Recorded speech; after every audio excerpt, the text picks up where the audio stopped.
पण बघून घे नाही संपला म्हणजे सर इथं मी दिलेलं आहे ना, त्याला काही अर्थ नाही. आत्ताच सांगा मला, त्याचं नाही चालत, त्याचा काही संबंध नाही. नाही नाही नाही त्याचा काही रोल नाही. मला यांचा परमिटच नाही आहे, संपलेलं आहे. तसं नाही चालत. तू उसको फोन लगा के मंगा लेंगे को बनाता ना, नहीं दे आता. इन्शुरन्स आहे, इन्शुरन्स आहे.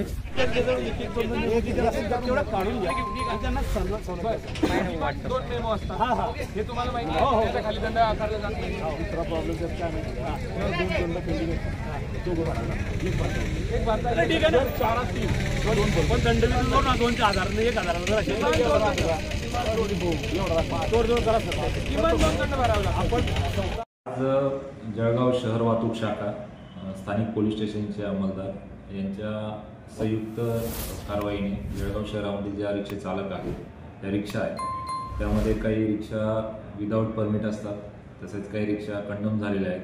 काही रिक्षांवर without number plate, without license अशा प्रकारची वाहतूक शहरामध्ये होत असते. तर त्यांच्या विरुद्ध कारवाईसाठी आज मोहीम हाती घेण्यात आलेली होती. त्यामध्ये आत्तापर्यंत जवळपास 200 ते 250 रिक्षा शहर वाहतूक शाखेने जमा केलेल्या असून त्यांची चेकिंग करून त्यांच्यावर योग्य त्या कलमाने कायदेशीर कारवाई करण्याची प्रक्रिया सुरू आहे.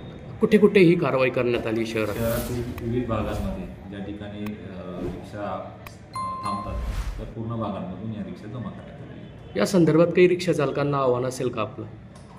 माझं सर्व रिक्षा चालकांना आव्हान असेल की आपण वाहतूक करताना जे नियम आपल्याला घालून दिले त्या नियमांचं पालन करावं, परमिट घ्यावं, ज्या रिक्षा कंडम झालेल्या असतील त्यांचा वाहतुकीसाठी वापर करू नये.